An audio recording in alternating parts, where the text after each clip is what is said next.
I'm Steve Durst with the International Lunar Observatory Association, and we're very happy to be here under the auspices of the International Astronautical Federation in cooperation with them and with our new flagship ILO1 contractor, Canadensis, at Galaxy Forum Canada 2014. We have a full program and need to move along rather rapidly so that everybody can have a snapshot presentation and we have enough time to discuss the goal of this meeting, advancing the moon, in particular the south pole of the moon, as an exciting, enriching new frontier, as dynamic as humans on Mars, which is a focus of many of us and many agencies, as important as the commercial interest in trillion-dollar asteroids and other resources of space. The moon south pole as a new frontier.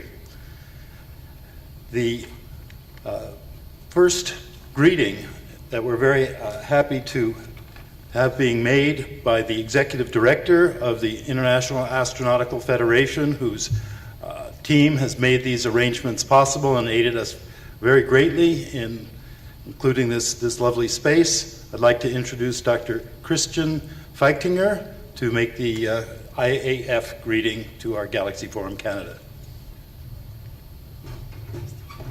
Thank you.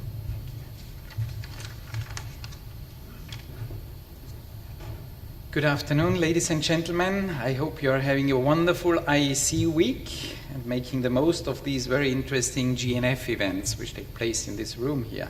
As Executive Director of the IAF, I'm delighted to welcome you to this Galaxy Forum organized by the International Lunar Observatory Association.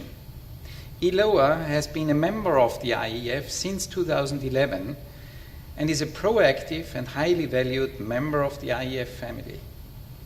Its Galaxy Forums have been running since 2008 and have been held all over the world. We are very happy to be hosting this year's at the 65th International Astronautical Congress.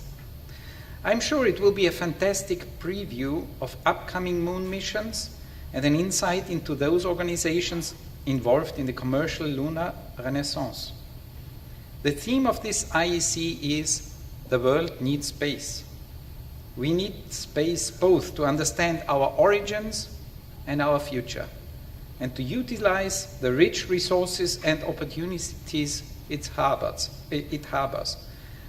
The moon is one such resource, with possibilities for humankind in its resources, in energy, experimentation, and more. Robotic lunar missions are essential precursors to human missions, and the work done by ILOA in this area is hugely important.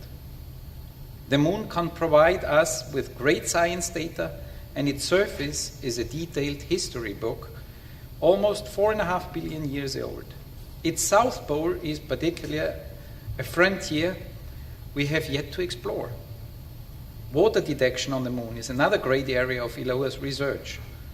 Water could not only be used for life science and life support purposes, but could also be used to make fuel for future space missions. Space travel is highly challenging, but the moon can provide us with a test bed for future long-duration missions, such as the ones to Mars. I won't take up more of your time by going into all the reasons why the work of ILOA is so valuable. Let me just wish you a very enjoyable and productive Galaxy Forum 2014. Thank you.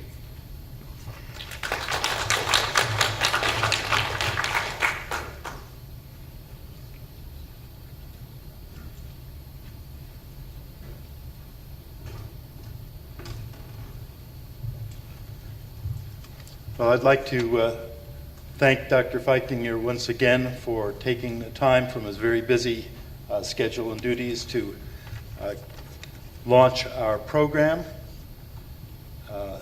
And I certainly concur with the comments that Christian made about the importance of what we're doing and our dedication to following through those first glorious fleeting steps that made us a multi-world species now almost 50 years ago.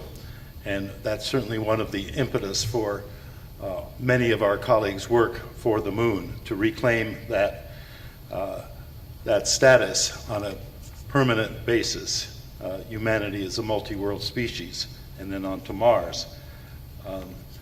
We are also dealing with both the scientific and technical, as well as commercial issues here with our program.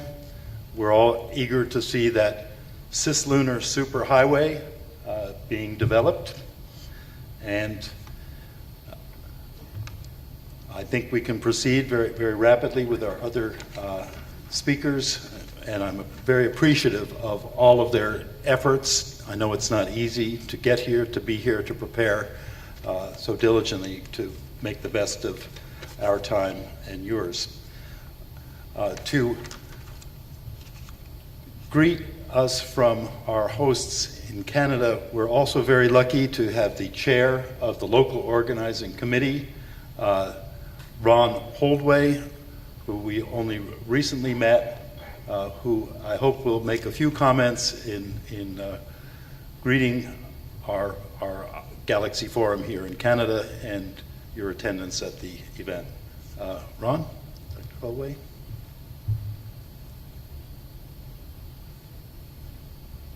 Thank you, Steve.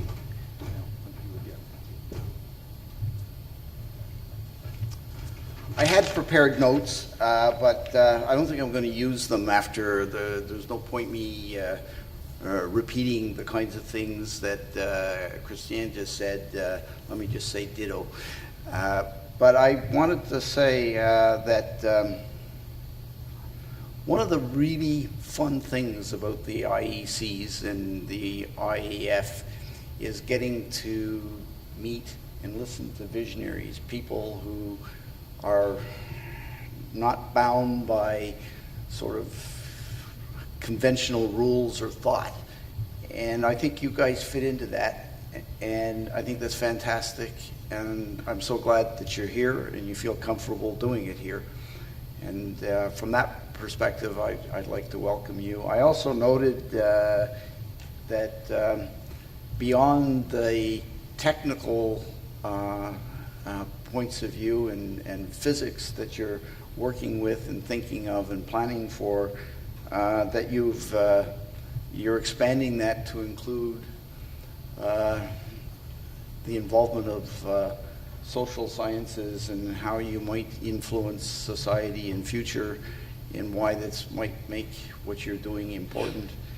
And again, I think that just adds to the vision. And again, I can't say how much I think it's great that you're here. That you're welcome, and it just makes your vision bigger. So thank you very much.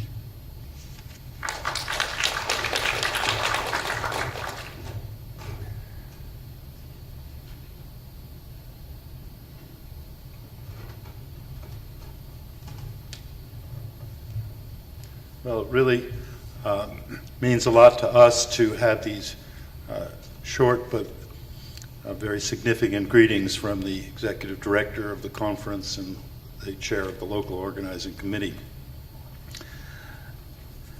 I also want to let you know, if you didn't see and obtain on your way in, some of the takeaways from our meeting. We have a printed agenda detailing the speakers and their presentations at the Galaxy Forum here. The flyer announcing the event, and I hope you had a chance to see, and if not, on your way out, you're all welcome to take our key outreach document for the Galaxy Forum program, which is a galaxy map, so that you can better find your way around our neighboring galaxy. The theme of the Galaxy Forum program is 21st century education in general. But being the galaxy we're dealing with, there's any number of subjects that we can advance this is the first one where the subject is the Moon South Pole. I doubt it'll be the last one with that theme. Many of our Galaxy Forums have been aimed directly at teachers to advance that 21st century education theme, with the understanding that learning about our galaxy may be one of the most important focuses, not just for science and astrophysics and technology, but geography and sociology and culture and philosophy in the 21st century. And the theme or the goal of these galaxy maps is a galaxy map in every class, right up on the wall right next to a map of the world or the map of the solar system. 90 years ago, we did not know there were galaxies or that we were part of one until the revolutionary discoveries of Edwin Hubble. So zooming in a little bit, our first big step out into the galaxy is the moon, the space station, of course, enabling, as a node, enabling that first world, our closest neighbor, the first of countless worlds that we in the IAC hope that will be a part of enabling, if not our generations, then future generations to know and inhabit. The moon has been a subject of my colleague and friend, Dr. David Shrunk, for at least the 20 years, almost 20 years that I've known David. And he's been consistent since about the mid-90s in advancing this focus that is our theme today, the South Pole of the Moon, as the place to get a toehold, to build out human activities, robotic first, and then their creators to follow. And David has consistently reflected the consensus that has existed in the lunar science community now for about 20 years. Since about 1994 was the American Clementine mission, the polar orbiter, which discovered the South Pole Aitken Basin, or confirmed its existence and the likely existence of water ice in the cold traps, and shifted the focus of lunar exploration from the equatorial regions to the South Pole, or the poles in general, but there are special unique advantages at the South Pole.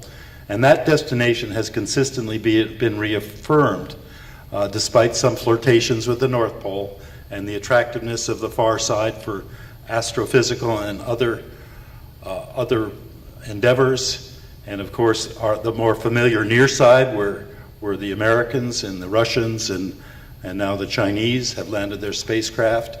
But the South Pole, with its unique advantages, has been consistently confirmed by the world, the international space science, lunar science community, and we will now hear Dave Shrunk make the case for the Moon South Pole as a very exciting, rewarding new frontier. Dr. Shrunk, please join me.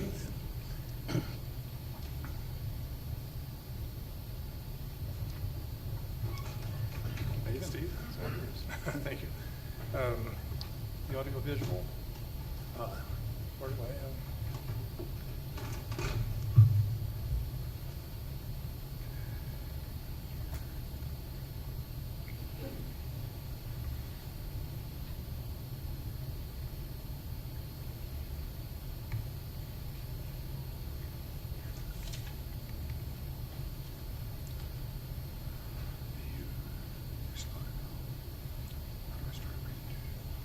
Slideshow. This slideshow up here.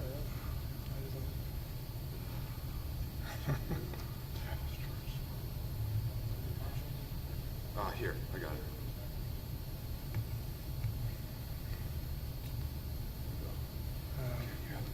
Oh, I see. Okay. Thank you, Steve. Thank you for inviting me to talk. Very pleased to be here. Also, thank you for organizing this international forum. I want to talk about Malapert Mountain as a strategic location for the next stage of space development. This is our vision of the future as it might be. My cohorts on this are Madhu Thangavelu and Bert Sharp.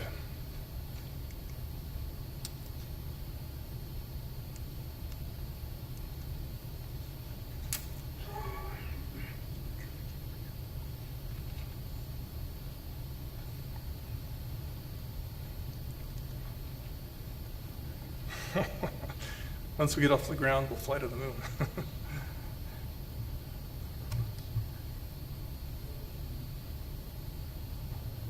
No.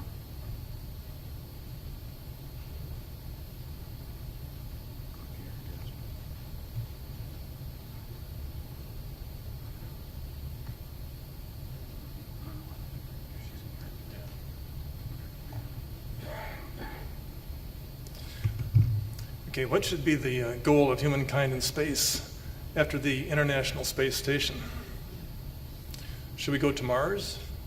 Should we go to an asteroid? Should we go to the moon? The answer is none of these. The goal is not a location in space. The goal is to become a spacefaring civilization. Once we become a spacefaring civilization, we can go to all of these locations in a big way. So first get the means of being in space, and then we can go everywhere. A spacefaring civilization uses space resources to sustain human activities in space independent from Earth-derived resources.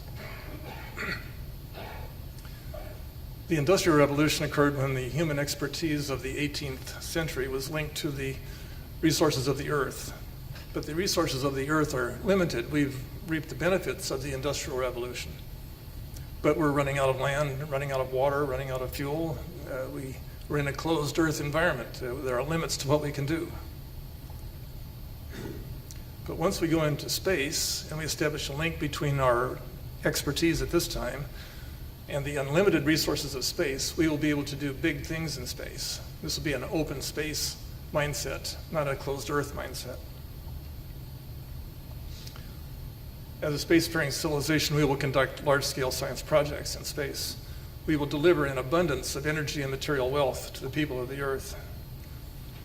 We'll conduct planetary engineering projects, such as the global exploration, development, and settlement of Mars.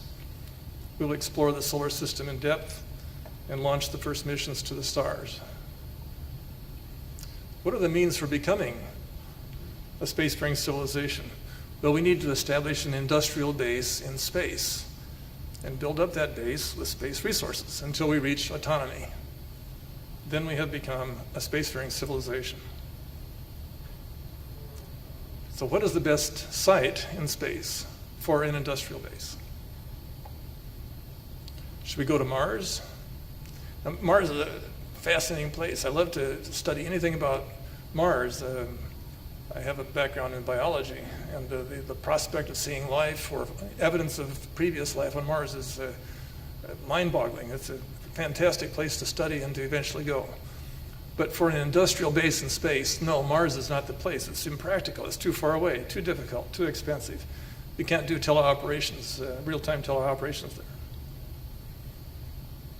An asteroid, also no, real-time teleoperation is not practical. There's only minimal gravity, and there's limited resources, limited opportunity for human presence, and so on. The moon, yes. This is our next place in space. This is where we're going to have a base in space from which we will become a spacefaring civilization and become a multi-world species. The moon is accessible. It's only 3 days travel time away by rockets. We can get there with existing technology. In fact, most of what I'm saying today is using lagging edge technology. We don't need any breakthroughs to accomplish what we're setting out to do. It's only 3 seconds communication time, a round trip, from the Earth to the moon and back, so we can have direct real-time control of teleoperated devices on the moon. Energy resource on the moon is inexhaustible, predictable, and it gives us 100% of all of our energy needs. The moon has an abundance of resources for us to use as feedstock for an industrial process. It has oxygen, silicon, aluminum, magnesium, iron, titanium, water, and volatiles at the poles. This is the basis for ISRU, or in situ resource utilization. The moon has been well studied. We've done this for 50 years. We've sent probes, orbiters, landers, and humans to the moon. Now we're ready for the next step, to build a base on the moon. Okay, if we're going to have an industrial base on the moon, what are the requirements? And these are the ideal or desired requirements. We want to have access to water and volatiles. We want to have a safe and benign environment as much as possible. We need continuous communications with the Earth, and we need continuous power. What are the best sites for the initial base, first base? Well, that would be in the polar regions, which have water and other resources, increased sunlight availability for power, and a benign environment. This is an image taken from the Chandrayaan Indian satellite. It shows water in the polar regions, water being highly valuable, of course. This shows the L-Cross image from the L-Cross experiment. You can see the cold traps in blue, which contain water ice. The L-Cross landed or impacted the moon at this site. And the comment from the website is the suite of instruments determined that as much as 20% of the plume of the material that was kicked up by the impact was water ice and other volatiles, including methane, ammonia, hydrogen, carbon dioxide, and carbon monoxide. These are the building blocks of industrial processes. Also for biology, we can make plastics out of this material, and we can make proteins. This is another reason to go to the polar regions. So this is a map of the temperature profile during the day. One day from 400 degrees Kelvin to less than 100 degrees Kelvin and back up again. One lunar day gives a big swing. This is at the equator. This is 60 degrees, 75 degrees latitude. You can see at the polar regions at 90 degrees, much more moderate swing in temperature, much more manageable. This is an interesting slide of the recorded impact of meteorites on the moon over from 2005 to 2013. Each number is a recorded flash of light indicating a meteorite strike. Now, if you were going to put a base on the moon, probably wouldn't be advised to do it in this limb of the moon. Somebody might be coming in and knocking at your door. No recorded strikes in either polar regions. So the polar regions are the place to go. So the polar regions give us access to water and volatiles and other resources, and it's also a safe and benign, relatively safe and benign environment. Should we go to the North Pole? The North Pole has sunlight availability up to approaching 100% availability in some places. But there's a problem. The North Pole is a relatively smooth area, like a billiard ball. And to establish a continuous communication link, you need relay towers. Several relay towers so that you can get down to the latitude where you can see the Earth continuously. So that's more inconvenient. The North Pole is a great place to do industrial work, but it's not that convenient from a communication standpoint. So we prefer the South Pole because the South Pole has high elevations. We have sunlight availability, and we also have high elevations that enable a single communication link between the Earth and the South Polar region. So we recommend that the first node of an industrial base on the South Pole will be at Malapert Mountain. Malapert Mountain is at 0 degrees longitude, 86 degrees south latitude, has a 5,000 meter elevation. The mountain at Mauna Kea on the island of Hawaii is a little bit, not as high as this. This is higher than that mountain, which is a very impressive mountain.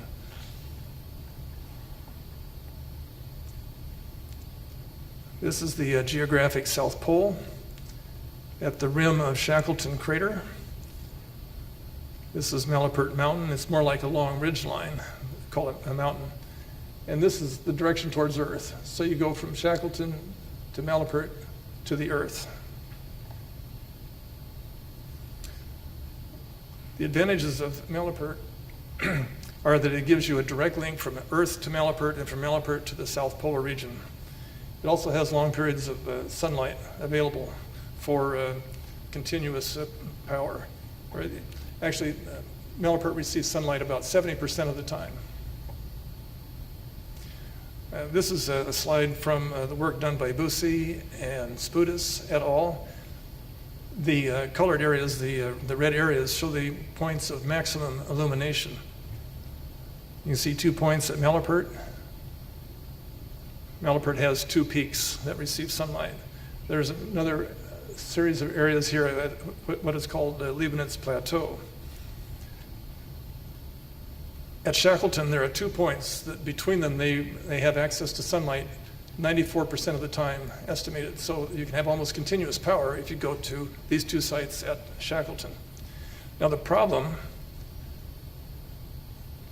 with the areas of sunlight in the South Polar region is that they don't see the Earth all the time. They only see the Earth about 14 days out of every 28. And so the advantage of Malapert is that it sees the Earth all the time. This is a view of Malapert on the left, and this is the Leibniz Plateau on the right. Now, this area is more rugged, it looks like it'd be more difficult for initial lunar base sighting, and we can do what we like to do on Malapert, so our choice is Malapert. Here's another view of Malapert. The 2 peaks are at this area and this area. And you can see this is a relatively smooth or benign surface for having excursions from the mountain down to other regions in the South Pole. This is the iconic image from the Japanese satellite. The sunlight is coming from behind us as we look at this slide. What's interesting is this is the South Pole, Shackleton, and the geographic South Pole is here. And the light is coursing over the South Pole and striking the south face of Malapert. So at this sun angle, Malapert is higher than the South Pole, even though it's on the downslope.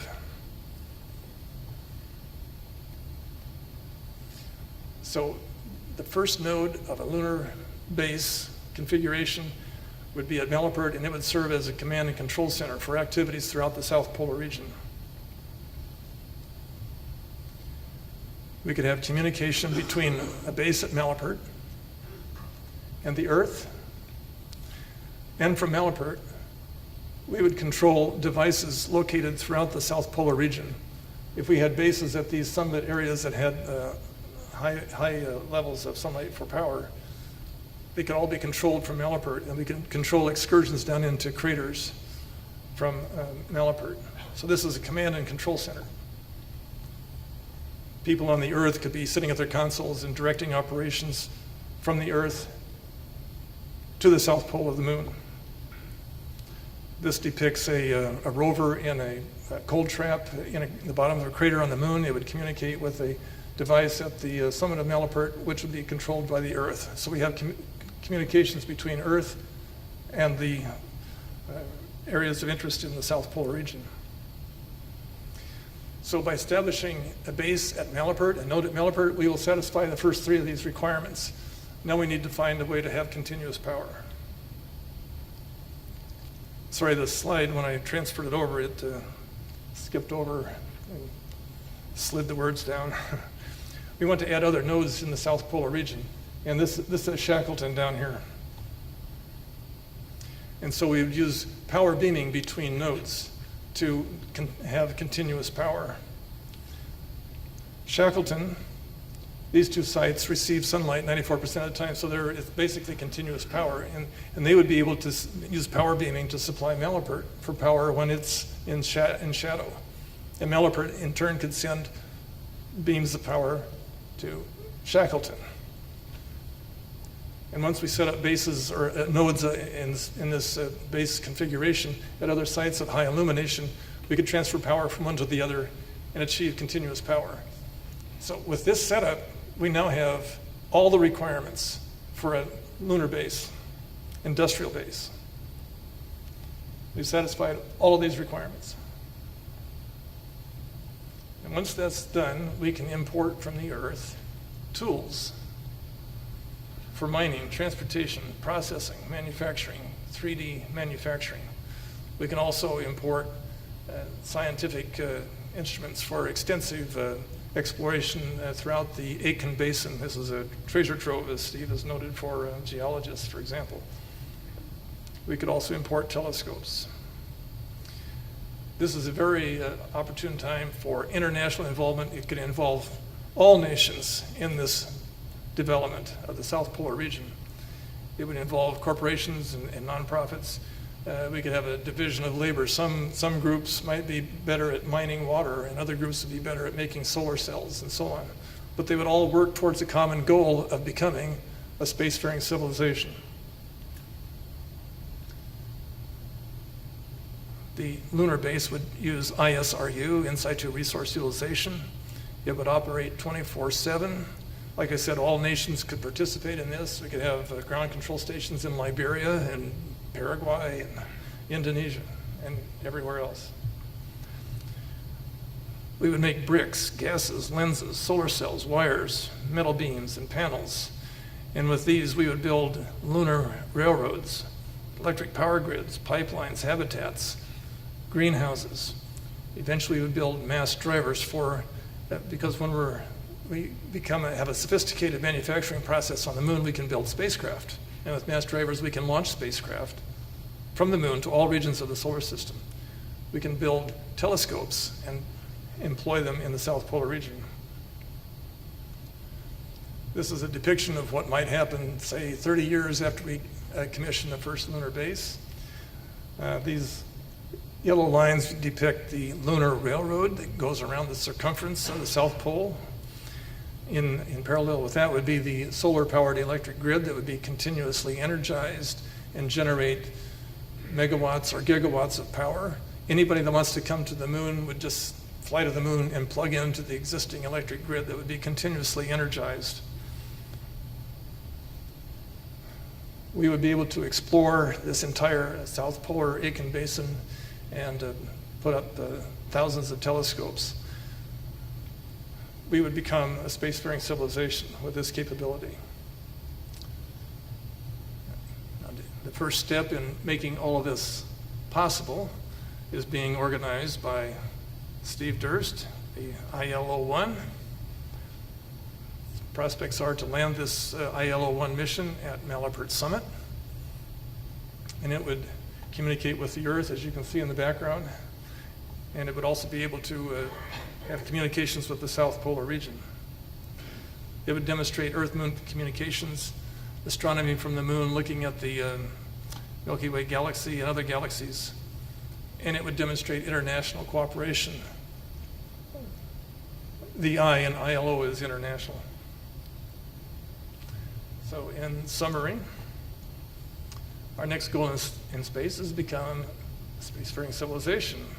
The means of that goal is to establish an industrial base in space. The location of that base will be at the lunar South Pole, and the first node of that base will be at Malapert Mountain. It will be a communication and control center. And the build out of that South Polar lunar base will be an all-nation effort. It will exemplify international involvement and cooperation. We will then become a spacefaring civilization. We will gain access to unlimited resources, open endless frontiers, and observe the flourishing of the human condition. Thank you.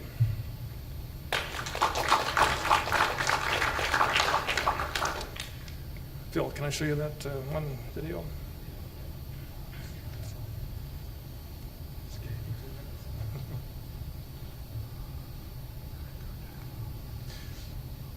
That's it. The visualization of the Earth from the moon at Malapert was, we did this with the Redshift software, which shows what you would see at the Malapert summit, looking at the Earth. And this shows how the Earth would. These are each of those dots is one day. So you're always watching the Earth from Malapert. Never goes below the horizon. Now, the caveat is that this assumes a very smooth lunar surface, so there may be some topographical obstructions between Malapert and the Earth that would interfere with the communications when the Earth reaches the low point there. But this is a simulation, so that's all.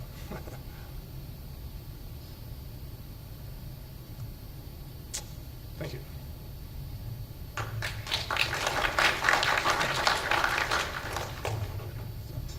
Take questions.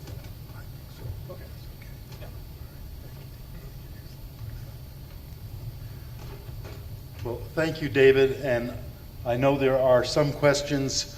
What we're going to do is to enable everybody represented in the program, and we tried to be as comprehensive as possible with a very finite time, to make a snapshot presentation beginning in just a moment, and then all of the presenters will be sitting on a panel, and the interchange, the discussion amongst them and you and all of us hopefully will produce some directions and dynamic for advancing the Moon South Pole, Malapert Mountain as a appropriate destination.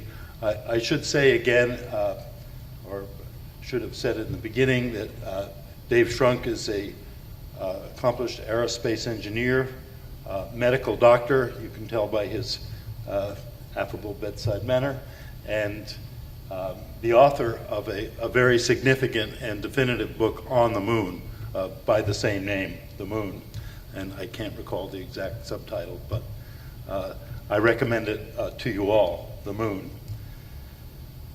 And as David mentioned, our ILOA organization now it's been an association for about 7 or 8 years. The project itself, the idea of putting an observatory on the moon, has been advanced since about 1998 at some international lunar symposiums, specifically the International Lunar Exploration Working Group Symposium that you'll hear from the executive director of that organization, Bernard Foyng, a little bit later.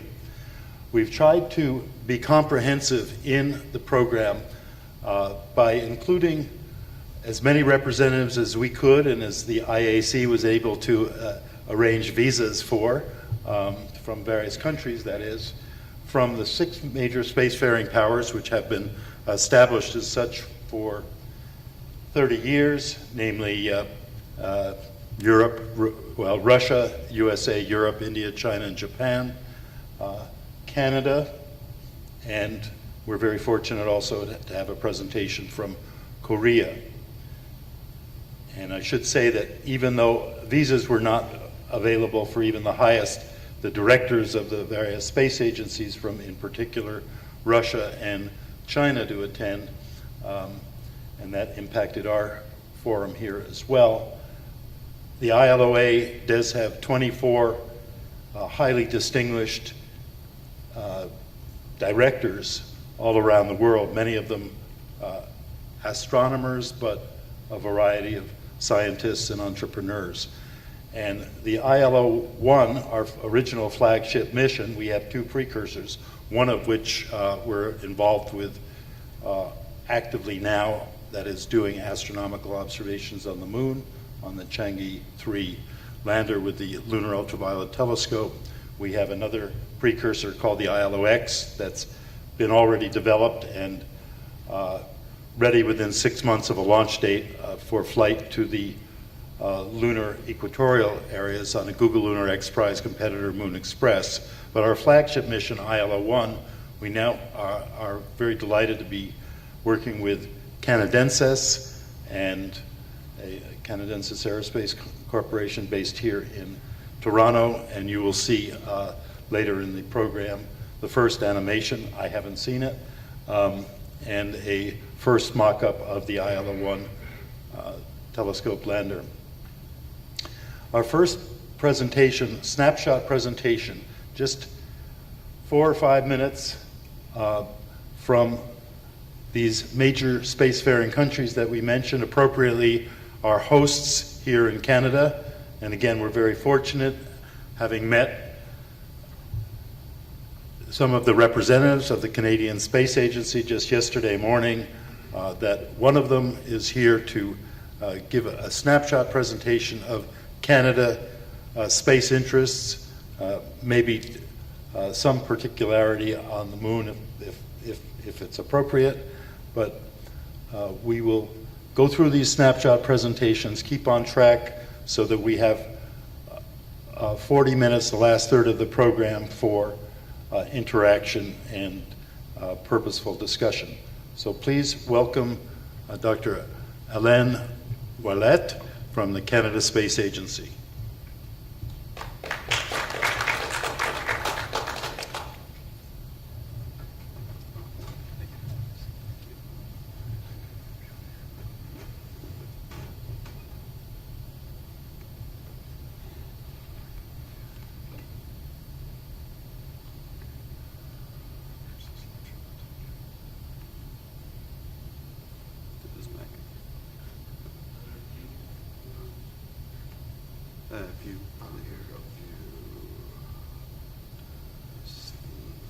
Slideshow. There we go. Thank you. You should be doing this. Thanks. All right. Thank you very much. So as I mentioned, I'll give you a brief overview of our exploration program within CSA. CSA has been involved. Oops. Hang on. Is this moving a bit too fast? Yes. So CSA has been involved in space exploration for over 30 years. We started with the contribution to the U.S. Space Shuttle and the Canadarm, as you might have heard about. We've continued that during our partnership with the ISS program by supplying the mobile servicing system, Canadarm2 and Dexter. We also supplied the mobile base system, which these systems usually sit on. And we've done a number of other exploration technology development missions. And we've expanded our presence to the surface of Mars with the NASA Phoenix mission by providing the weather station on that mission. And we currently have an operational payload or science instrument on the surface of Mars today with the NASA Curiosity mission. The payload is called Alpha Particle X-ray Spectrometer. And we are in a phase D, so we're in the flight model build of a LiDAR altimeter instrument for the NASA asteroid return mission called OSIRIS-REx. That's going to be launching in 2016. Astronomy is also part of the exploration portfolio within CSA. I originally was focusing on the moon, so I did not incorporate the astronomy missions on this slide, but we do have a large history of participating with international space astronomy missions as well, going from different bandwidth, from infrared to ultraviolet to X-ray, and so we are very active in that domain as well, being partner as well to the James Webb Space Telescope. In order to maintain these the collaboration on missions, CSA is preparing the future by investing in technology development. We are working on positioning our science and industry in order to take advantage of future space exploration opportunities. Of particular interest for us are science instruments, as well as technologies related to areas of Canadian strength. Most notably related to exploration are robotics and optics. Robotics would include rovers, drilling systems. Canada has a very wide or very big mining industry, so we are leveraging that expertise and trying to bring that into the space domain. Obviously, this is required. This will be required for any ISRU utilization activities within on other planets. Recently, in 2009, the government invested heavily in Earth prototypes in order to advance technology, in order to be more prepared to take advantage of these opportunities. You see several pictures here of prototypes that were developed under this program. We invested approximately $70 million in this program.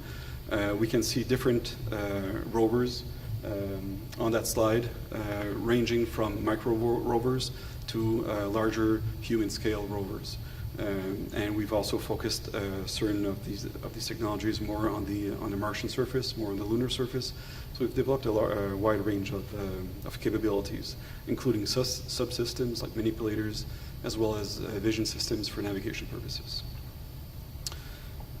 We've used these technologies and prototypes. We've integrated them, and then we also integrate the science that we that our community wants to pursue in the field of planetary exploration, as well as the operational context or constraints. We have operational centers that are dedicated to the development of future capability.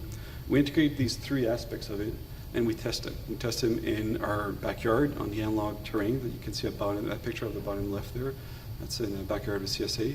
And we also go on analog deployments. So if a particular technology or thing that we want to test requires a specific environment, we do the deployment and we test them out in the relevant environments. So that's a snapshot of what we are doing to prepare for future opportunities.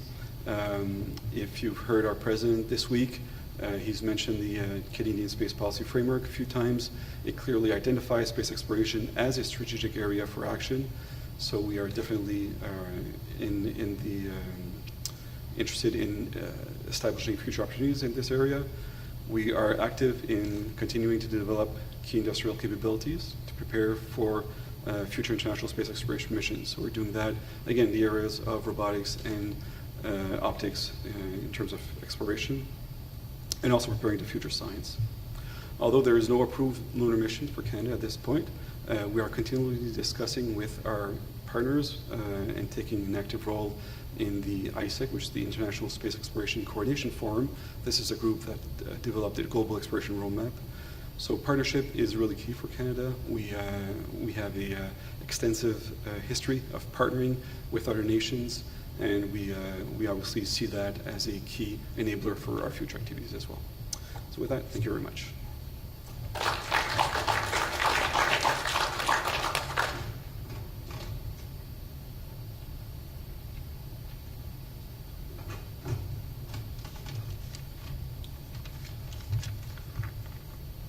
Well, thank you, Dr. Ouellette, for that comprehensive Canada space exploration development snapshot. And very happy to introduce our next speaker. In lieu of Dr. Vorontsov from Lavochkin in Russia, we were just informed a couple of days ago by IAC that he had not been able to obtain a visa. So for the future, we will be working with the Lavochkin Russian colleagues for sure. But my pleasure now to introduce a neighbor to our original home office of our affiliated Space Age Publishing Company in Silicon Valley, Dr. David Korsmeyer from NASA Ames, just a few miles down the road from where we've been working, Director of Engineering, and please welcome David Korsmeyer.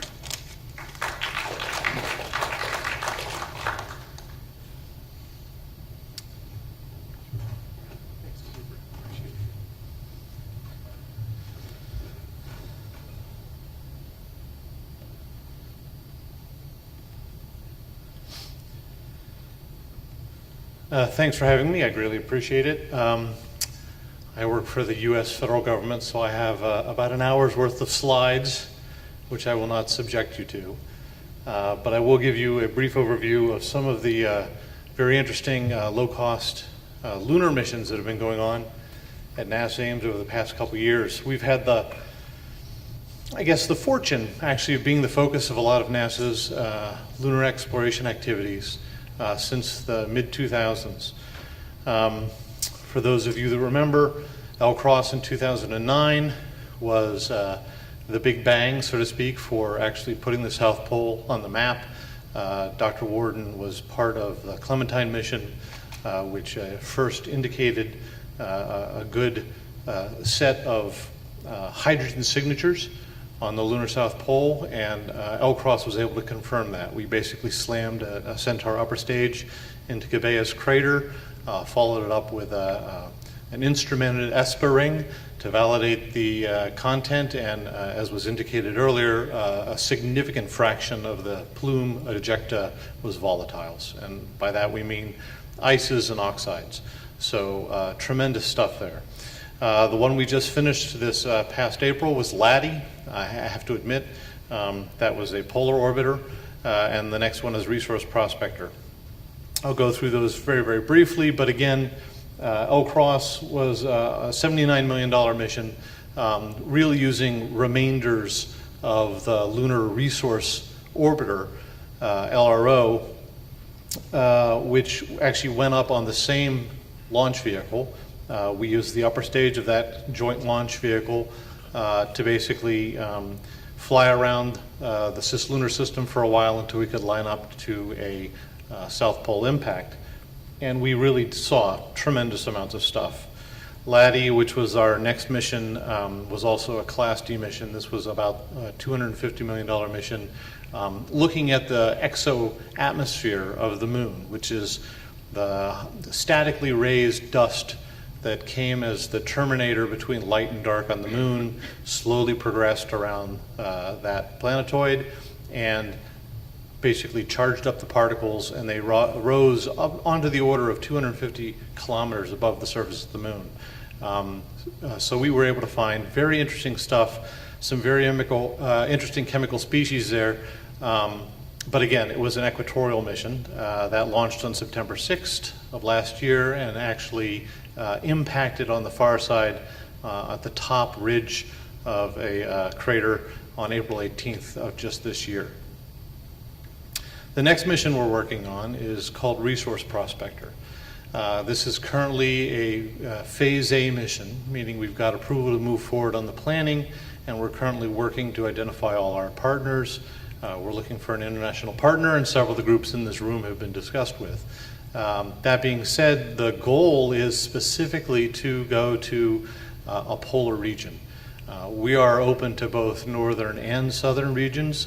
We are obviously most interested in the South Pole, as we have confirmed the presence of volatiles and water ices. But the general idea is to characterize the constituents, to understand what really the volatile makeup and mixture is, and then most specifically is actually to demonstrate ISRU, and that really means demonstrate it. We're not just going to crack the regolith and see if there is oxygen there. That's part of it. We're going to have an oven where we bake out the oxygen up to 900 degrees centigrade, but we're actually going to flow hydrogen and recombine and try to create water. Okay, so it's a true in situ resource utilization activity. And I'm almost done. As you note, we're going to be doing some roving near the permanently shadowed craters. Which crater are we going to look at? Well, we're looking at several. Right now we're looking at Cabeus because, or off to the side at Hayworth, because that's one of our favorite ones. We have the same constraints that were raised earlier in terms of direct-to-com Earth and maximizing the mission duration. L-Cross impacted here at Cabeus, but we're looking at lots of other places as well. And just to wrap up, the Resource Prospector mission looks like a small activity, but actually is got a significant impact. This is the Falcon 911 shroud that we're looking to launch it in. It doesn't take up too much of the actual volume of the shroud, but does max out on the actual mass available to get it to a South Pole lander. It's going to include a lander, a rover, and it's going to be doing prospecting and sampling and processing. We're very excited about it, and I thank you for inviting me to talk about it today.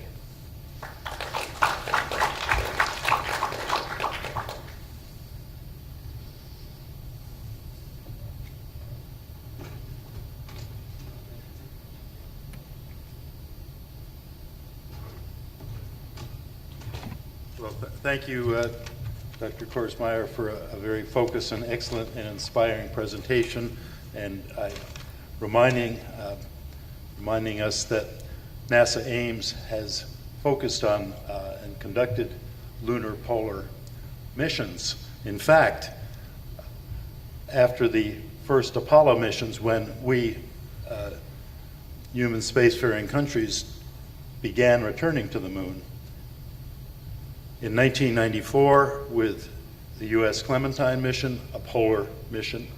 1998, the Lunar Prospector, another American mission. 2003, Smart 1, another polar mission. 2007, Selene 1, another polar mission. 2008, Chandrayaan 1 from India, another polar mission. 2009, the LRO from the the Cadillac of lunar orbiters from NASA. 2011, also a NASA Grail lunar orbiter, all of them lunar orbiters. So I think actions speak louder than words in pointing to the interesting location that we are focusing on here. And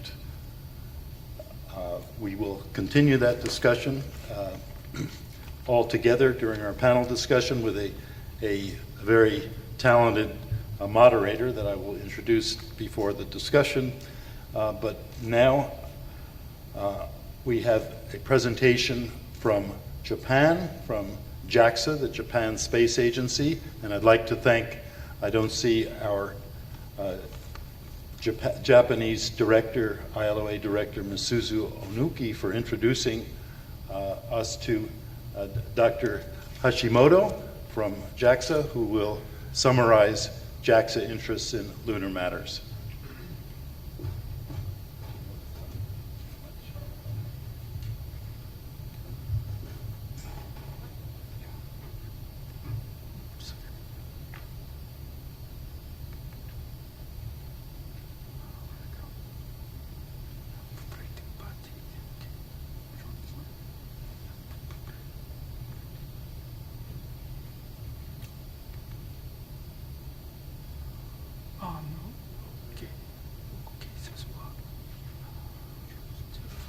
Yeah, this one.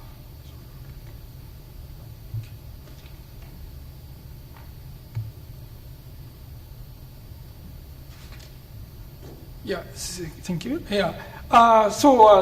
This is we summarize objectives of the moon exploration.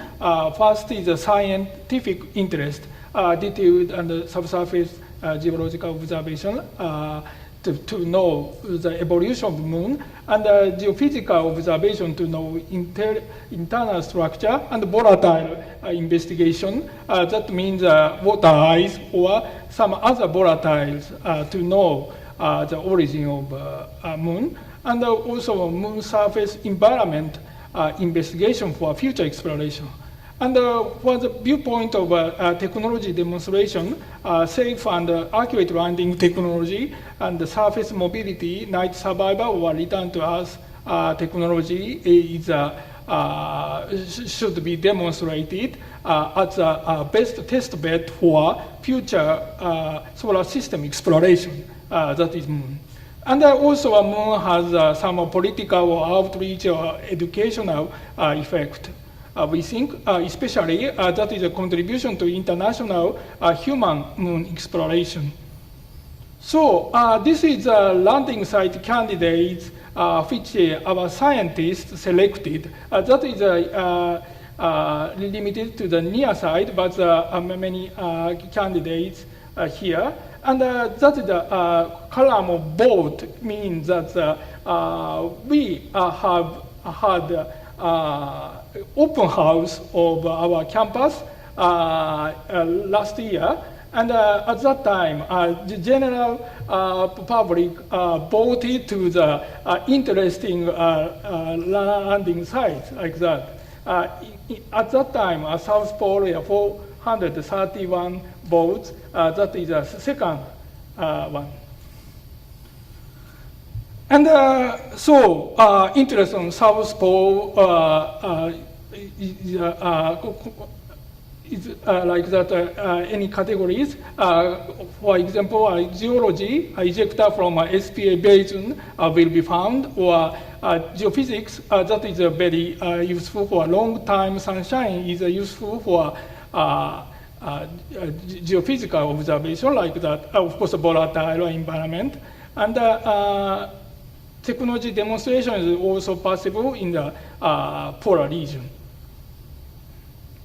So now we are thinking about joint study with NASA resource prospector mission, and JAXA considering to provide the lander. So that is a demo of the mission.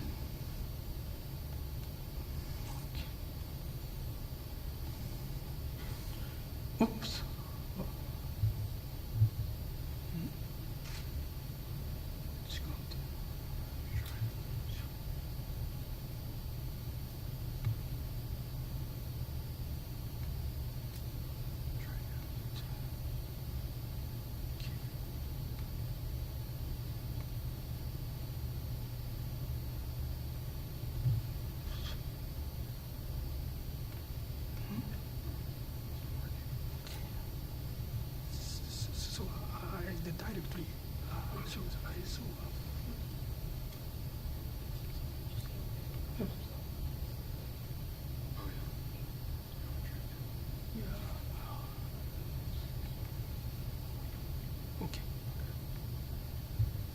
Yeah, that is a demonstration video for the launch. Yeah. And also frog was launched just like Laddie.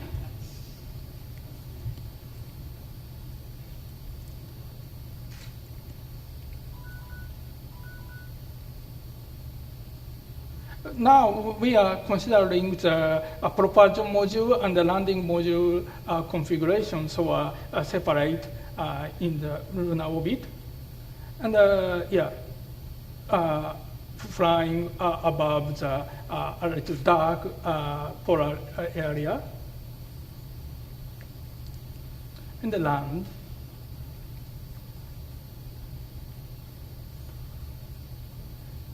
And after landing, we should deploy rover.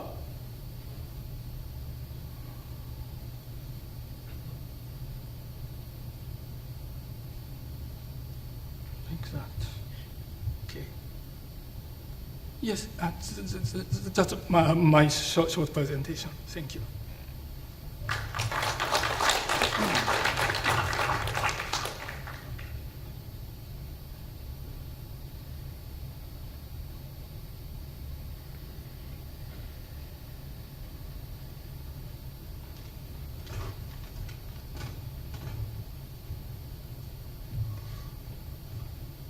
Well, thank you very much, Dr. Hashimoto.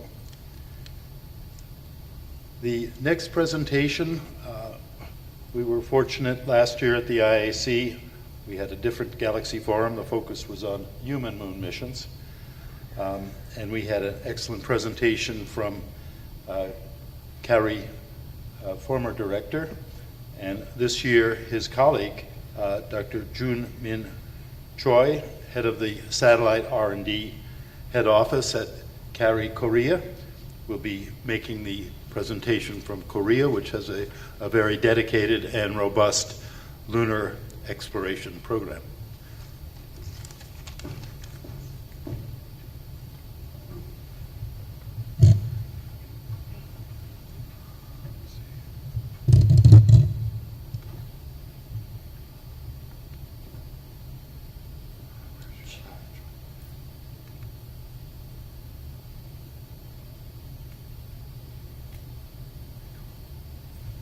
Okay, good afternoon, everyone. I'd like to introduce the Korea Lunar Mission overview. In the 2013, Korea established a long-term national space development plan by 2040. So at that time, we had the 6 goals. First one was about the space launch vehicle. Second one is satellite development. Third one was the satellite application. And the fourth one was about the space exploration. And the fifth one about the strengthening the space industry. And the final one is about infrastructure training and the international relationships. So according to the fourth goal, we started the lunar exploration project. This is the roadmap of the Korea National Space Development Plan. As you know, we originally planned to launch the lunar orbiter and the lunar lander by 2020.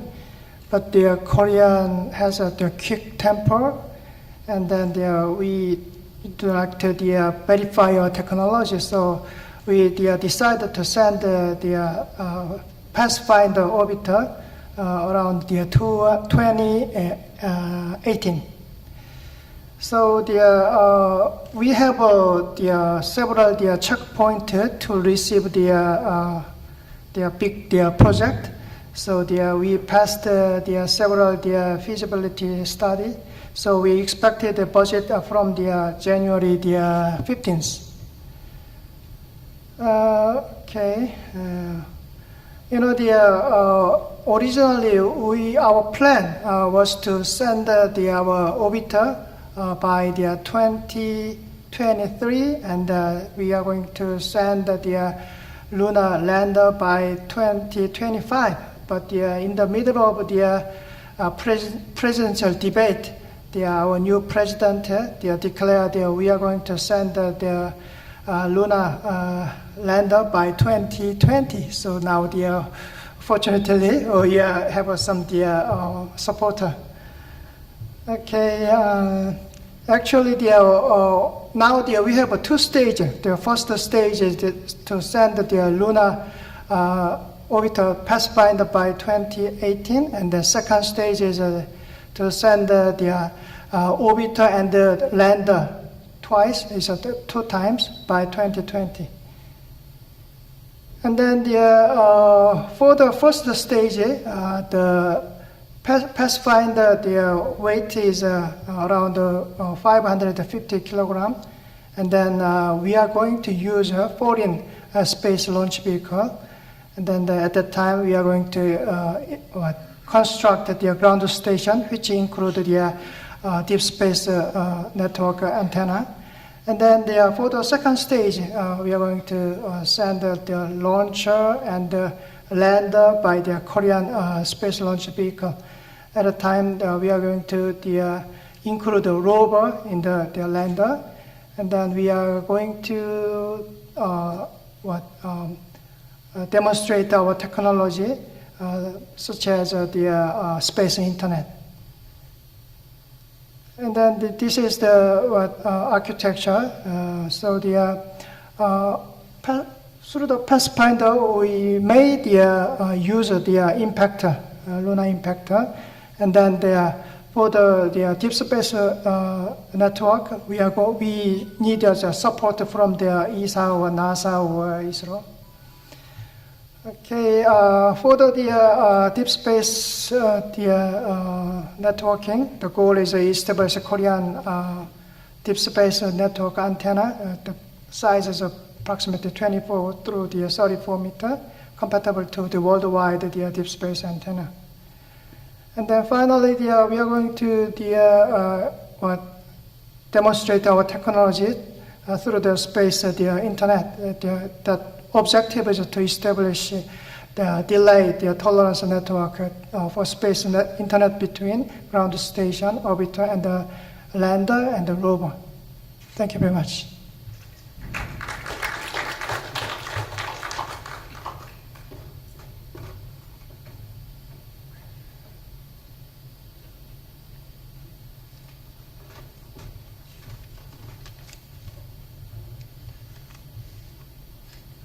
Thank you very much, Dr. Choi. And I'm very pleased to introduce our next speaker, a longtime colleague that many of you already know, Dr. Bernard Foing from ESA. I first met Bernard in 1998 in Moscow while he was busy participating in the third ILEWG meeting in Russia. And we also were part of that program, the ILEWG. Our organizations hosted the lunar conference in Hawaii in 2003, and I think we all enjoyed that too. So I'm very pleased to introduce Bernard Foing to talk about European lunar endeavors.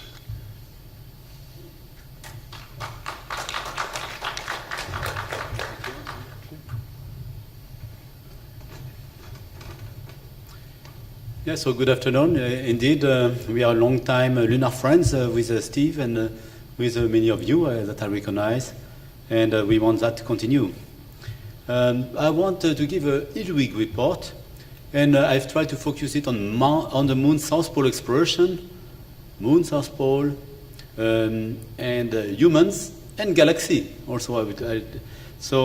Addressing some key science questions, some results from, smart ones, was our contribution of the Moon mission, and also some activities that we have conducted from the technology side, also human fieldwork preparation. Some of them have been endorsed in the frame of the ILWG forum, and I will touch on some aspect of Moon Space and Society, which I think is also dear to the heart of the Galaxy Forum colleagues. So, 10 years ago, Smart 1 was not yet at the Moon. So we were just on our way, and we were still on the long orbit. And only on the 15th November 2004, almost 10 years ago, we got the first glimpse at the pole of the moon. So that's what we want to celebrate. Eventually, we arrived there, and we had more detailed views of craters, tectonic wrinkles, volcanic features, and also the polar regions of the moon, and also all impact structures from the largest to the smallest that we created ourselves with Smart One Impact. Early in the mission, we started to make a mosaic of images from the lunar South Pole to support the next phase of exploration that you could use.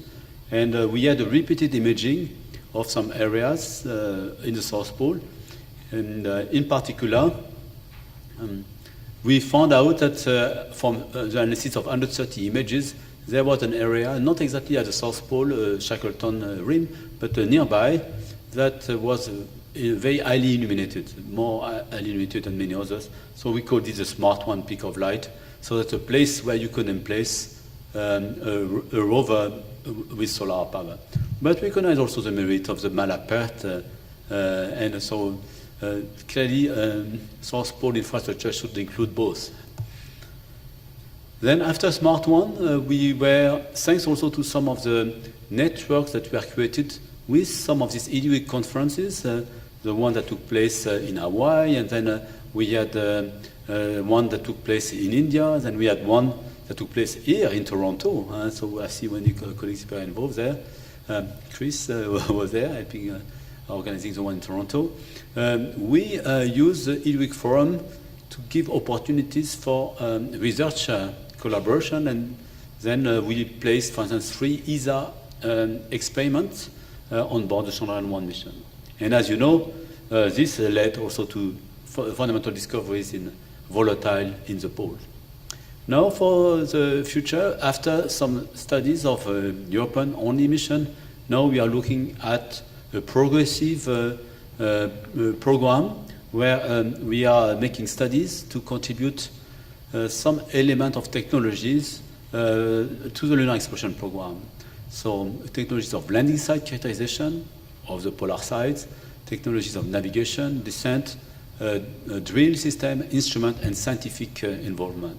And one platform that we are looking at is the Lunar Resource Lander, together with our Russian friends in 2019, and also a Lunar Polar Sample Return mission. On the other hand, we have another class of activities, which are human exploration activities, where we are at ESA contributing the service module to be attached to the Orion capsule to form the multipurpose crew vehicle that will be able to bring 4 crew around the moon, even beyond Liberation Point, and then bring them back to the Earth. And from there will be also opportunities to explore the moon. Early, we looked at scenarios to emplace some of the infrastructure for a future outpost and moon base. We looked at modules that fit in rockets, so typically they are like containers that could progressively be placed on a moon base. Within the vision of EDUIC, after the fleet of precursor orbiters, a robotic village, and international lab base. Now, I would like just to show some illustration also of the activities of EDUIC to engage the young explorers community. So, for instance, we have built a mock-up of a Google Lunar Express lander where we test with a researcher and students some instruments that could be put on board. Cameras, spectrometers, rovers. We worked with several rovers. We tested cooperative robotics. We also tested interaction between astronauts, rovers, and landers. We tested that in a volcanic field that we have in Germany, even in the subsurface. And we conducted field campaign in some analog of lunar volcanic fields that you can find, which would be very similar to lunar field. Some of them included drilling, operating rovers, living in a Moon-Mars habitat, and making measurements that will be the one that we conduct in the laboratory in the moon base. Finally, another area of engagement was to organize a Moon Academy workshop with a broad interdisciplinary reach, artists, designers, architects, medical doctors, scientists, engineers, and we hosted that at ESTEC, and we displayed, also we showed them some of our facilities. More recently, we have reused this lander that we have developed, and we have attached a telescope on top of it. So I think that's a bit similar to your venture. And we had a number of students developing a remote control. So we have also a little control station, and we can control the telescopes on board of the lander from an outpost. And just last week, we reused this telescope and lander for other use as part of the largest art festival in Holland. We brought the lander and the telescope, and we asked the artists to produce investigation that could make use of the telescope, of the landers for future application. So we have also, every year we organize a student planetary design workshop, and this year there was a dedicated team that was looking at a Moon South Pole mission.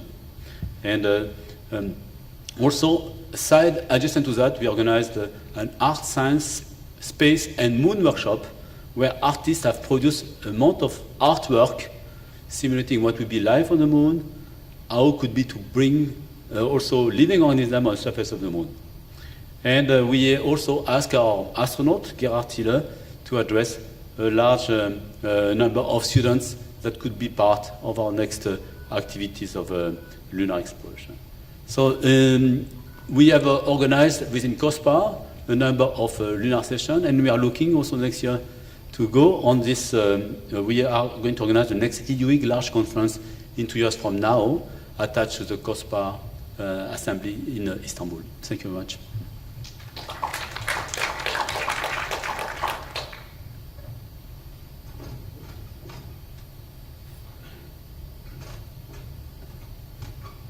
Very, very diverse and comprehensive list of activities and conferences, as usual, from Dr. Foyne.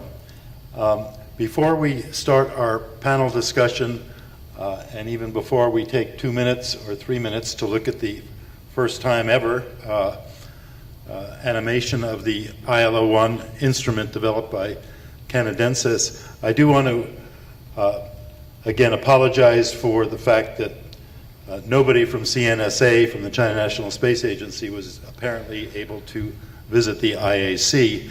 I can give you a brief report since ILOA has an active MOU with both CNSA and the National Astronomical Observatory of China, participating in the first and only spacecraft to land on the moon since 1976, almost 40 years, the Chang'e 3. And the LUT, the Lunar Ultraviolet Telescope, is working just fine on the latest reports from the principal investigator. And we hope to collaborate using that telescope with the Chinese astronomers on the morning of November 3rd to make the first astrometric observation of a galaxy from the moon, specifically the M101 Messier spiral galaxy. As far as India, also in their great accomplishment and involvement with their new solar system strategic plan involving Mars, we have long collaborations with India. We hosted 2 excellent galaxy forums in Bangalore where there were more than 400 teachers. The program was inaugurated by the former president of India, and we expect to have similar collaborations with India as well as we do with China and Japan. At this point, and let me just say, we're very fortunate. In just 3 minutes, we will begin our panel discussion just about on track to have Chuck Black, who agreed very graciously to moderate, heard all of these experts, these lunar experts, into some coherent discussion. Chuck publishes a commercial space newsletter. He's an activist, technology advocate based here in Toronto. And we will turn the program over to Chuck in just a moment. I don't know if we're ready with the animation from Canadensis, and Nadeem Ghafour, Vice President of Canadensis, will show us what we have.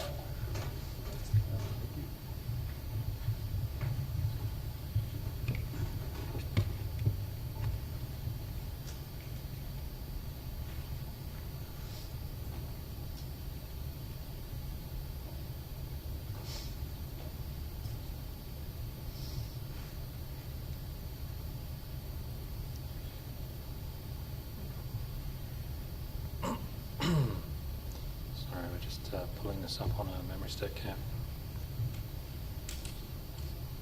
It's a slide. Okay, cool. Good afternoon, everybody. This is, as Steve said, Steve has asked us to just present just for 2 or 3 minutes what is essentially a working animation. As Steve has indicated, the ILO 1 mission involves a number of potential partnerships, and so the issue of communicating the various elements of the mission is quite important. So this is not intended to be a sales pitch animation or anything like that. This is a communication of the various elements that allows us to talk to the different components when it comes up. You got it. I see. So perfect. That's great. Thank you.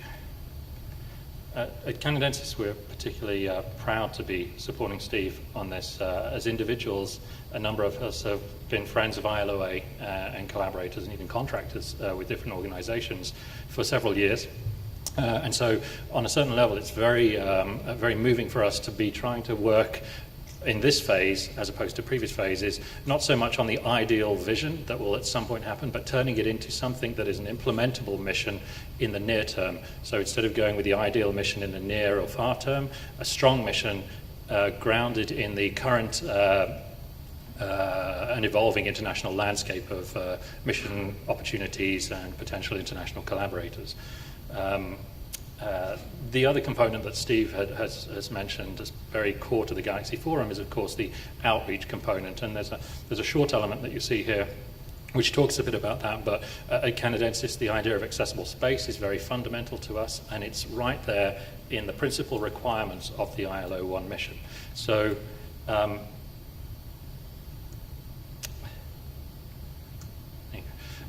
so again, we have been working for about 4 or 5 months with ILOA on this. So we're about halfway through the current phase, which is really a review of the work that has been done to date, consolidation of it, and turning it into something that is tailored to the small class of international missions and potential lander rights that are out there. The lander you see is a generic lander. It is not. Don't ask us about particular specs of this lander in the animation, noting that Moon Express is the baseline partner via an MOA that ILOA has with Moon Express. At the same time, for risk reduction, the payload has to be developed almost independent of a lander, so that there's flexibility in the design.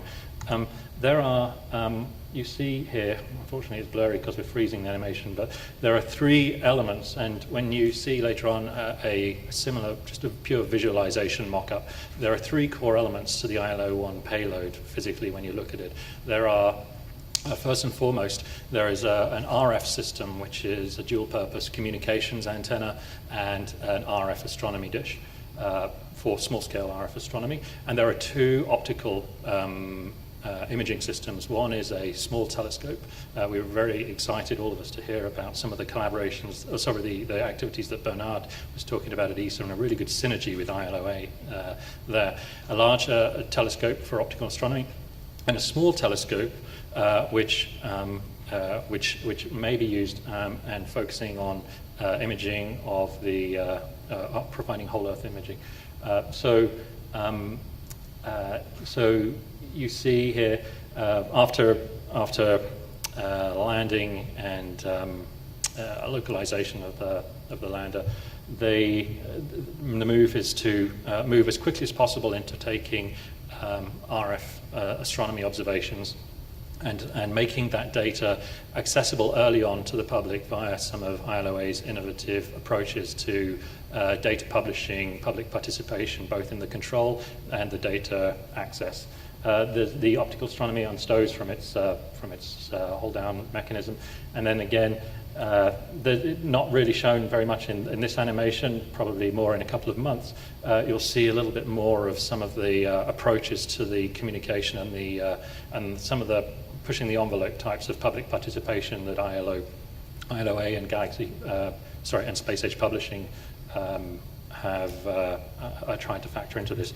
This is actually an interesting step where you see there's currently in the current concept baseline, two small cameras mounted on the central optical assembly because there was a challenge in trying to get a number of the imaging of the local horizon through to the Earth, through to the galaxies. It's not always challenging to do that within one imaging system. We're still assessing with ILOA the cost benefits of doing multiple systems. But at the moment, there's two small stereo pairs. Those are the image elements, potentially other mission elements that are riding alongside the lander, whether it's a commercial lander or an international lander, such a small micro rover. And then a key component of ILOA's vision for the ILO-1 lander is providing a communications capability. A number of people have talked about this, and a number of people have shown interest in this, whether it's communication with a rover that's further down in a crater without such privileged direct-to-Earth communications, or another lander or an orbiter, being part of an expanding communications architecture. This is an important point per Dave's presentation earlier on. The current baseline or aspiration is to land on one of the favorable locations which sees favorable illumination conditions. It's not always easy to eliminate lunar light completely, but give yourself a fighting chance with a small class lander at not having to survive quite the extremes that you do on the equator. And so here you see the lander located with minimal shadow, despite the fact that a lot of the environment around it does drop into shadow. So Malapert certainly has that potential, and the interesting thing is to see whether that's possible with the lander systems that we have. So that's a very quick snapshot of the ILO-1 vision that ILOA has and been championing for a while. We're delighted to be helping trying to bring it to reality, and we look forward to having further discussions with all the partners that have approached ILOA today. Thank you.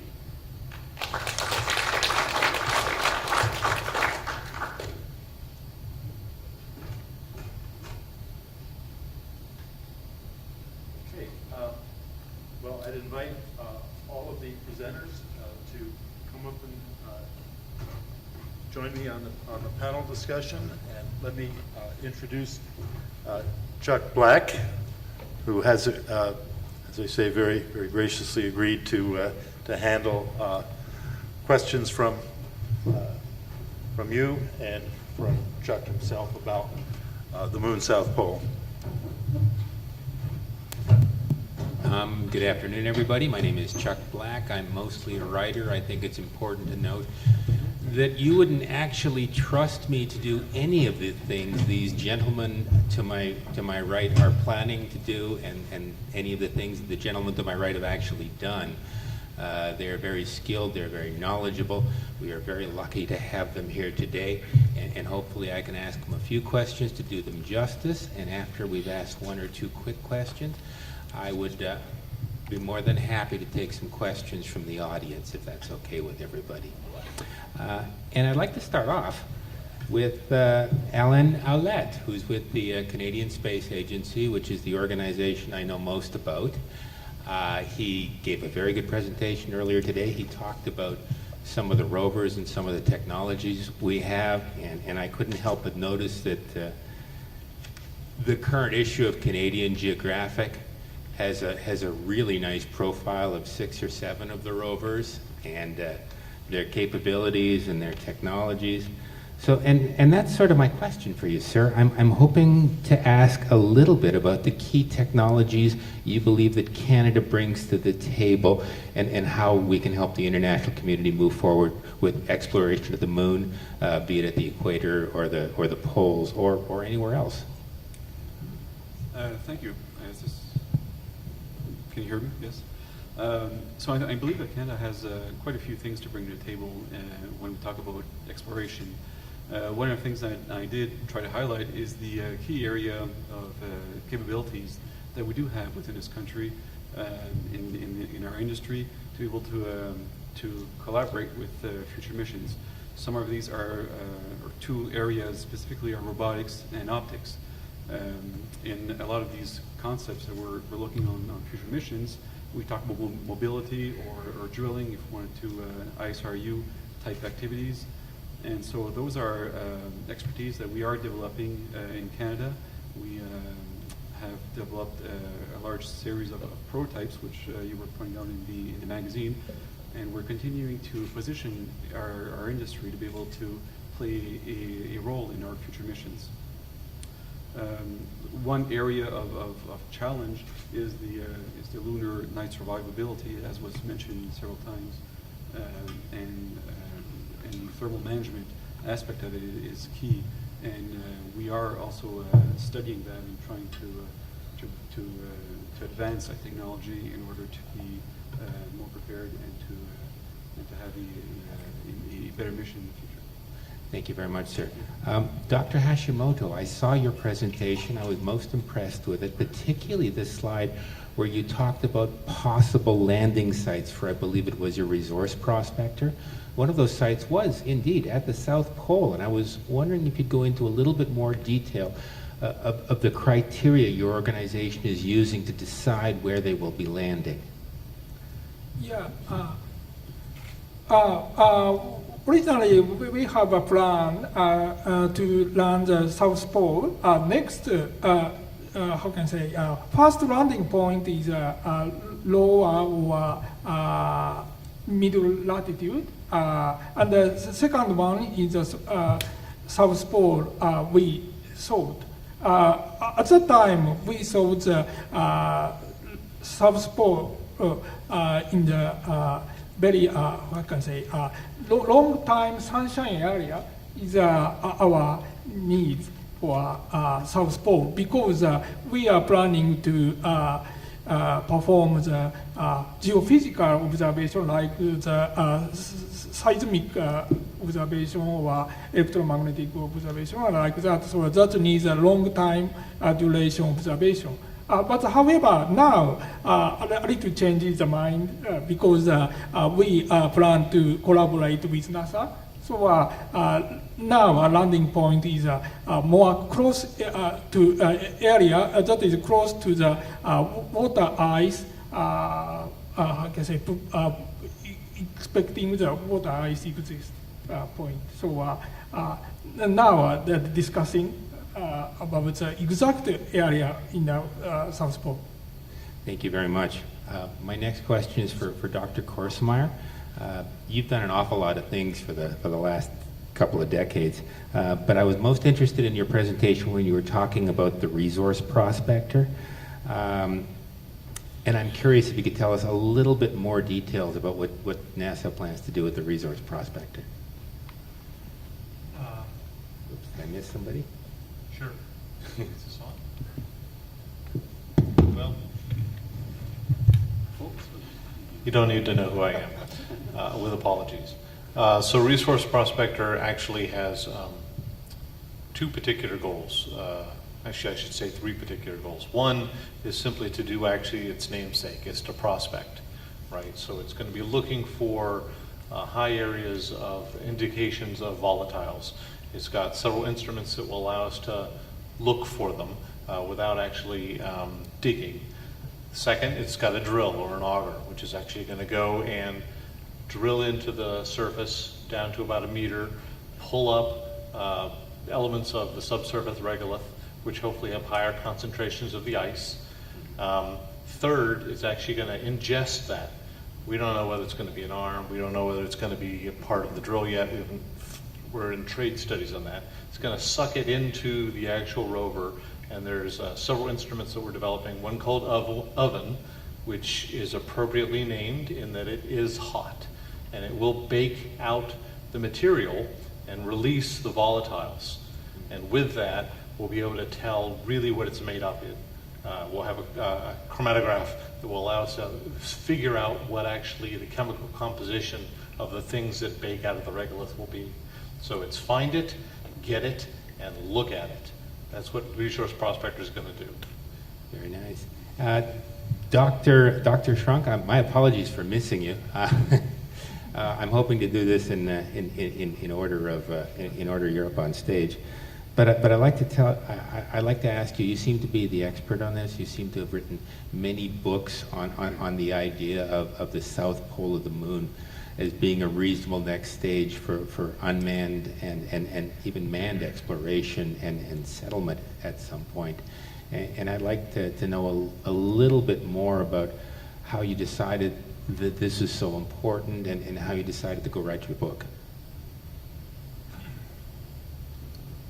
Well, is this on? Can you hear me? How about this one? Is that working? Okay. Just in the global sense, being able to gain access to resources of space is going to be a big boon to everyone. So, starting from that premise, how do we achieve that? The South Pole it looks like the best place to go to accomplish that. Give me a more specific question. Oh dear.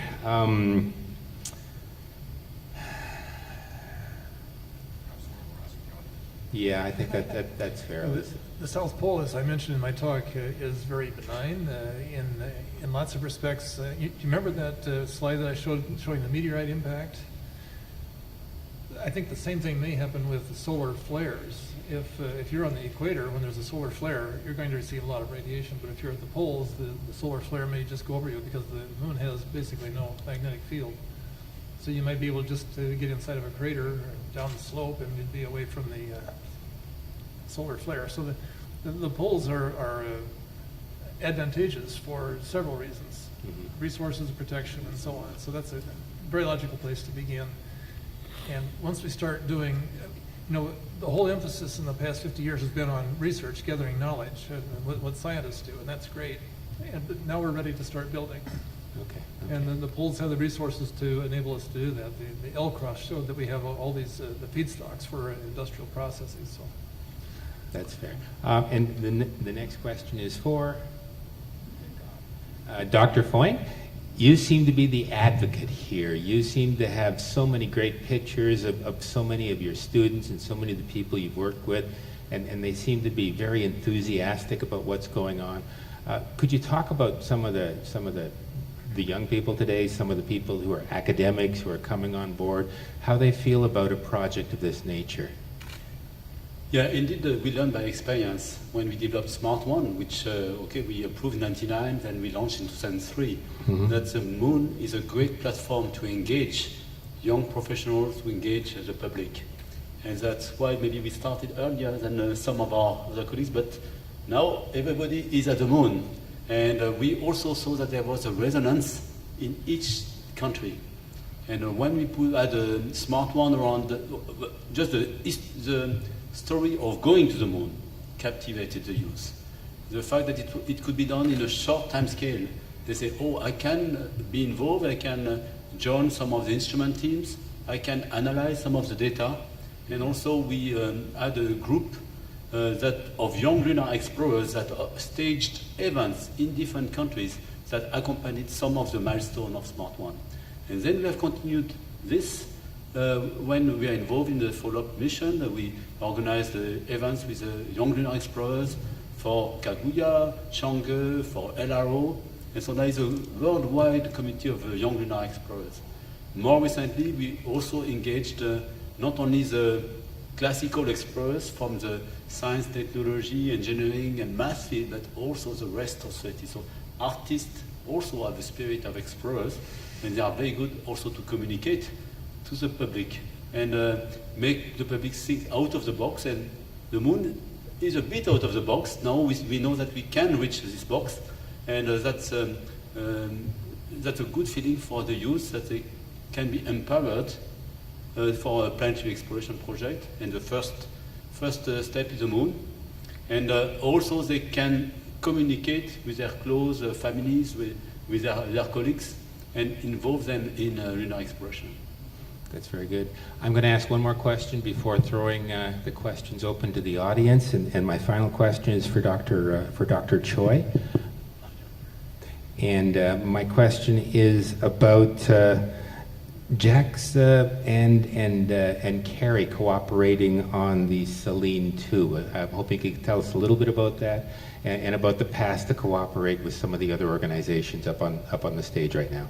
Yeah, actually, Korea is the latecomer in this business. So we don't have much communication with the JAXA because we are a little bit behind the technology. But now the government has supporting the lunar mission. So we are looking for the partner for the first stage. The first stage. So we are lots of the communication with NASA Ames rather than the JAXA. But for our mission success, we are open to any kind of the space agency to support the Korean lunar mission. Thank you very much. And I noticed there's nobody at the microphone yet, so I'm going to ask one final question for Steve. I saw the presentation on Canada-CIS, and I was hoping what you hope the South Pole of the Moon is going to look like in 20 years and how you think that'll affect Earth. It's a hard question. 20 years. Well, one good thing about the moon, besides the fact it keeps coming around, is that it's not very far away once we're on the way. In fact, it's only 9 hours distance if you have a New Horizons ticket. We hope that within 2 to 3 years, our precursor mission, ILO-X, and our flagship mission, ILO-1, will be operating on the moon in a synergetic relation with other landers from other nations and independent ventures, and that the communications function that the secondary function after observation that ILO-1 will have will enable future developments and be able to assist and collaborate, do business, and enable other landers at the South Pole, and as well as orbiters as well with the communications function. I would add very briefly that after my decade or two are focusing on the moon's South Pole, I think there's 7 very, very specific advantages that the South Pole affords that no other place in the solar system does.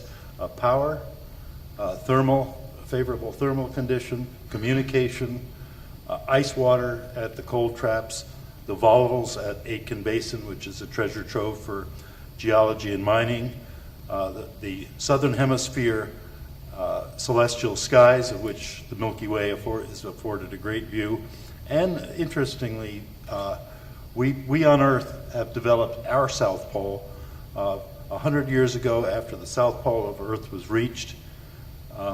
It took 50 years before people went back. And now, and 50 years after people went back to the South Pole, there are 50,000 people a year going to the South Pole. So there is a South Pole Earth, South Pole Moon analog, I think, that we can grow on, or grow from.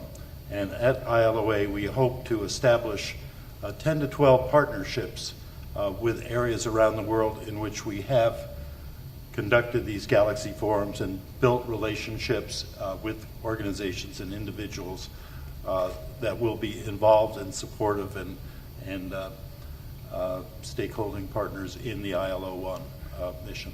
Thank you very much. I open the floor to the first question. So my first question then is to the panel as a whole. We've heard Steve Durst express this vision now, this international cooperation and partnerships, as he's just mentioned, that could be involved in that. And so I was wondering the view of the panel as a whole. You represent a number of different space programs, on your openness to that kind of a collaboration that that Steve has expressed, and in particular, perhaps, Dr. Fong, Dr. Korsmeyer, and Hashimoto Sensei, representing 3 agencies that have launched their own moon missions, in the case of NASA, even manned missions. How open you are to that kind of international collaboration? Is that a part of the vision as you see things going in the future? Or? Sure. Let me try that one first. Yes, Christian, as you have heard, but as everybody else may have not, I think it's NASA's goal actually specifically to seek out partners to go back and to do further lunar exploration. We have had our fits and starts, but kind of kicked it off again in 2004 when we first kicked off the Constellation program, and that engaged a number of missions following on the Smart 1 missions, but then there's been a large international community basically going back to the moon already.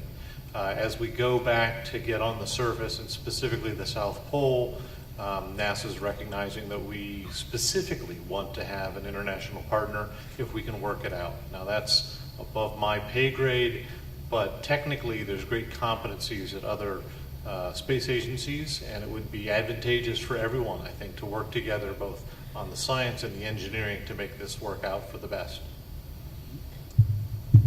So international cooperation, of course, we do that daily, and we have 20 countries at ESA. We will have 22 member states. But specifically, we are committed to share the data we have acquired with previous missions. So the Smart 1 data are on the Science Archive, but we should have a more concerted effort to merge this data in a useful way for the community. So not only the data with all the missions, but also the tools to analyze them, to put them together in a geographical information system, and even be able to use that for designing instruments or for planning operation of future mission. Now, of course, we want a bit of competition, and luckily we have a very strong competition between scientists, planetary scientists, for instance, that are on Mars Express, on ExoMars, on Rosetta, and this allowed us to have the best of the scientists that we have also to interest in problems of lunar exploration. And indeed, after Rosetta, after ExoMars, the poles of the moon, which is a repository of ices, maybe you could have samples of hundreds of comets which are present there. They are very excited as the South Pole exploration. Now we have to see in what frame we can capitalize also on the instrument development. We have a beautiful drill on ExoMars and on Rosetta, and some of them we think to adapt them for future opportunities. And that's the view now at ESA in the lunar program, in parallel to the human exploration program, where we produce a sales module for MPCV. We are going to bring astronauts there. We look at the ways, in a cooperative way, we can contribute to robotic surface exploration with knowledge on landing site, knowledge of safety, hazard avoidance, also with instrument, drill, and also expertise of our community, which is already working in an international context. So that's the way we try to mobilize the community. We want also to mobilize them, not only as beneficiaries. The scientists should also feel a duty. They have to produce knowledge, they have to give the maps, the resources, so that they can guide this bigger endeavor that is exploration. That it's not only for scientists, it's for the whole society. It's for peace, it's for technology development, for creating jobs. And the scientists, they have to help there. Eventually they can get also a bit of jobs for themselves and for students. But they have to understand they are not the only beneficiary. They have to guide that there's good science out of it, because with a good science challenge, you get good instrument and we get a very sustainable exploration.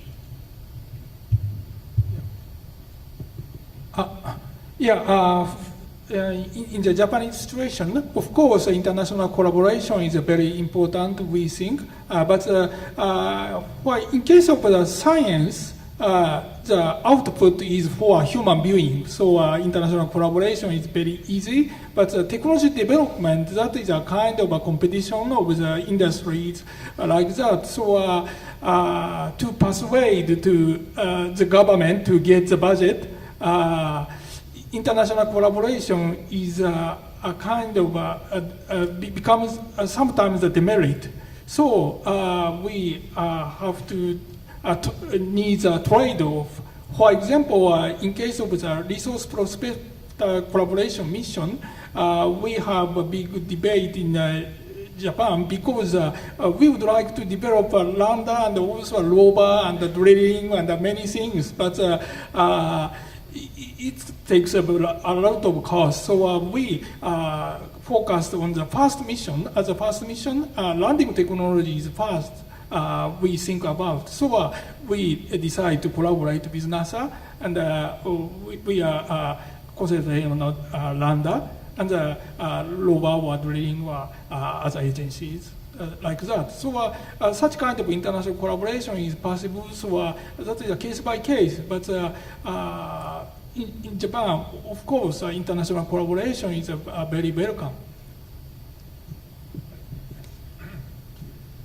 The outer space treaties anticipate the need for a system of governance on the moon, an independent government that will eventually become the independent government of the moon, and probably 100 years from now. And before that time, there will be an authority, a lunar development authority, some sort of authority like that, brought into being on the moon to coordinate the activities and to facilitate lunar development with the cooperation of everybody.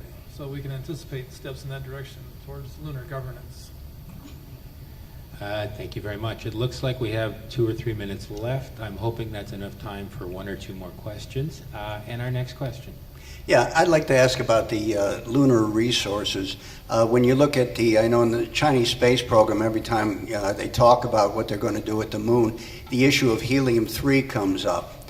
Now, about 35, 40 years ago, Kraft Erica pointed out that helium-3 would be a possible fuel for thermonuclear fusion power.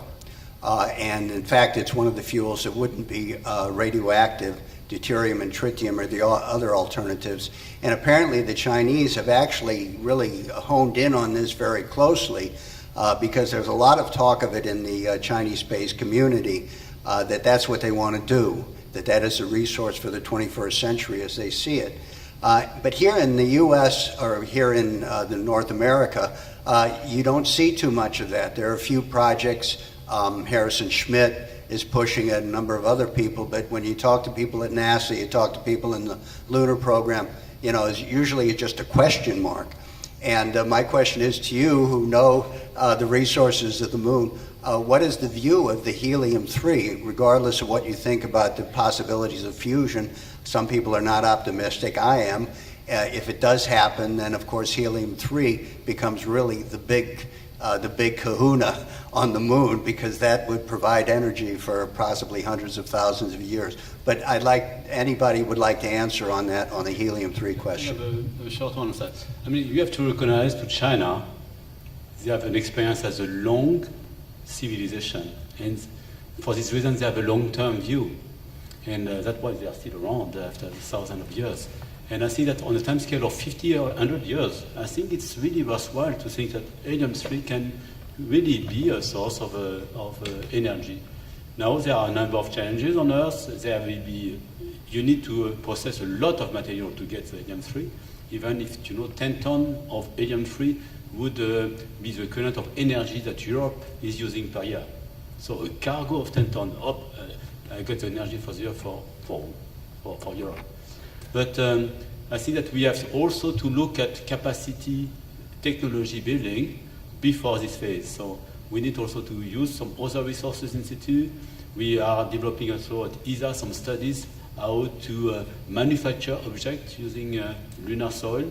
We did some study on 3D printing. So this and on the other end, we have to develop the capabilities to have a human outpost and a human base where you could do large-scale processing. So these are intermediate stage before looking at the very long term that would be an energy production facility for the whole solar system. Another aspect which, if you have the long-term view, you should think of is a place on the moon where that could be a refuge for humankind or even for the biosphere. And if you want to attack this, also you need to have a long-term base that can be self-sustained. So for this type of very important challenge, we need now to develop some of the capacities, robotic, then human, and sustainable. Thank you very much. I think we have time for one more really quick question. Okay. Sir.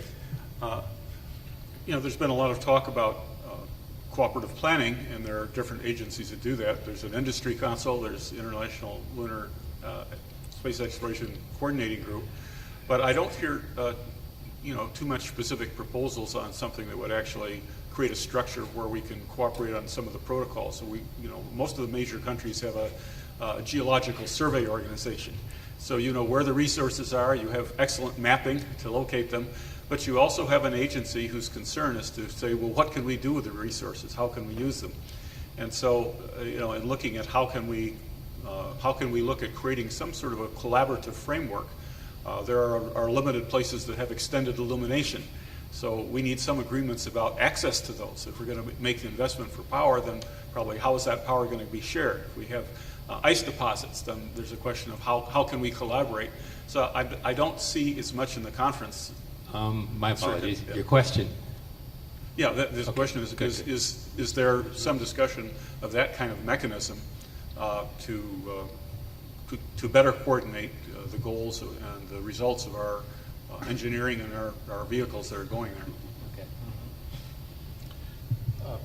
I would say right now, I guess the IAC, EWG, International Space Exploration Working Group, is the closest analog you would have where multilaterally between multiple different groups, space agencies, you have some coordination and discussion of that. Some of that's probably embedded in the latest version of the Global Exploration Roadmap, and I would encourage you to talk to some of those representatives about making that a little bit more of some of their focus for future discussions. Okay. Thank you. But in short, okay, it's a non-binding as a coordination. I see ISEC, but we have a very good legal framework, which is Outer Space Treaty, which I think is very valid still now in the phase where we are having even a mix of commercial and governmental. And also you have still some part of governmental partially sponsored initiatives that in principle should allow to have some legal framework to guide for the benefit at least of the countries of humankind what we are doing. So it's not the Wild West, but you have a sheriff on board, which because the sheriff is bringing the infrastructure to deliver the good, to provide the energy, you can have some harmonious society there. I thank everybody else for their time, and my apologies for cutting you off, but my podium is blinking. Okay. And I can't help notice that there are people coming in for the next session, so I'm going to cede the floor back to Steve. Well, thank you very much, Chuck, and all of you, one and all. Ellen Willett, Tatsueke Hashimoto, Dave Shrunk, David Korsmeyer, Bernard Foing, Jumin Choi, Chris Salaberger and his Canadensis team. I appreciate the IACs making this room available and supporting this, and also my colleague who made this Galaxy Forum possible, Phil Merrill, who came aboard ILOA specifically to advance the Galaxy Forum program, and last but certainly not least, you delegates at the IAC who gave us your attention and patience and consideration of these important issues.